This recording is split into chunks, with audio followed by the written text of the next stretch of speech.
ये जो 3 दिन में 11 दिन में कुरान पाक की बेअदबी कर रहे हैं, ये गुंडे नजर नहीं आ रहे? अल्लाहु अकबर।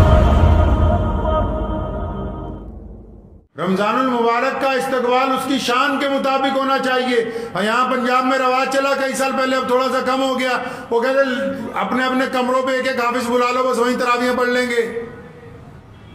तो जी वहीं तरावी पढ़ लेते हैं, मस्जिद में जाने की क्या जरूरत है? ये मस्जिद जो है ना, कोई भी मस्जिद दुनिया की, आपको नहीं पता ये है तो ईंट पत्थर, लेकिन हदीस पाक में आता है कि ये अपने नमाजियों के लिए दुआ करती है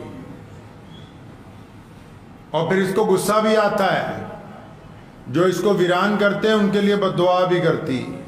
पढ़ लीजिए बुखारी शरीफ की हदीस, दुआ भी करती है बद्दुआ भी करती है।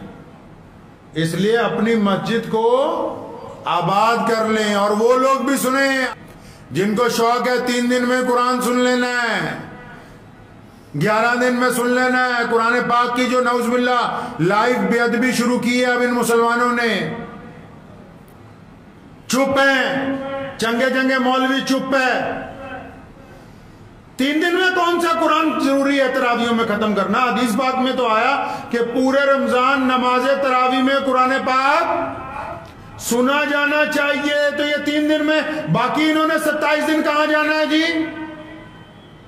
और 3 दिन में जो नालायक लोग इंतजाम करते हैं, अल्लाह के गजब को पुकारते हैं रमजान के महीने में, आप इनकी हालत देख लीजिए जाके।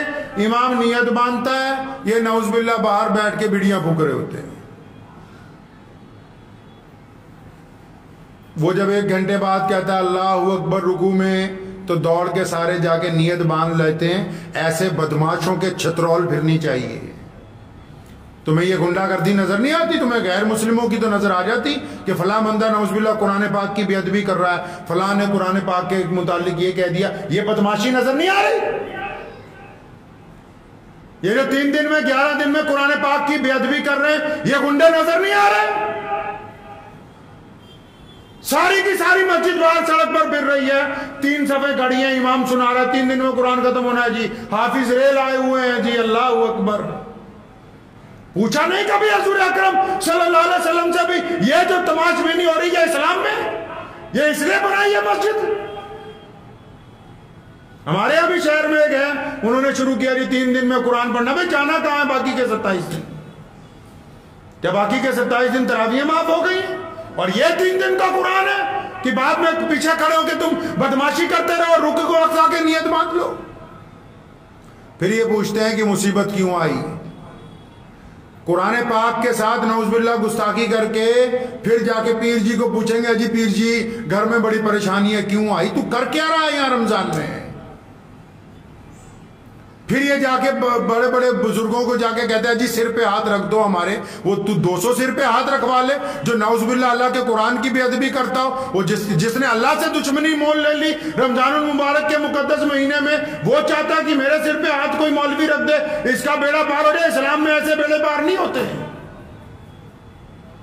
रमजान को अगर गुजारना होगा तो सिर्फ और सिर्फ मुहम्मदुर रसूलुल्लाह सल्लल्लाहु अलैहि वसल्लम के तरीके से गुजारना होगा। किसी का नया इजाद किया हुआ तरीका अल्लाह ताला के हुजूर काबिल कबूल नहीं होगा। कान खोल के सुन लें वो लोग जो चाहते हैं कि रमजान को हम अपने तरीके से गुजारेंगे। नहीं, रसूलुल्लाह का हुक्म है कि नमाज में आखिरी पहर में रात के नमाज पढ़ो, जो तरावी की नमाजें हैं।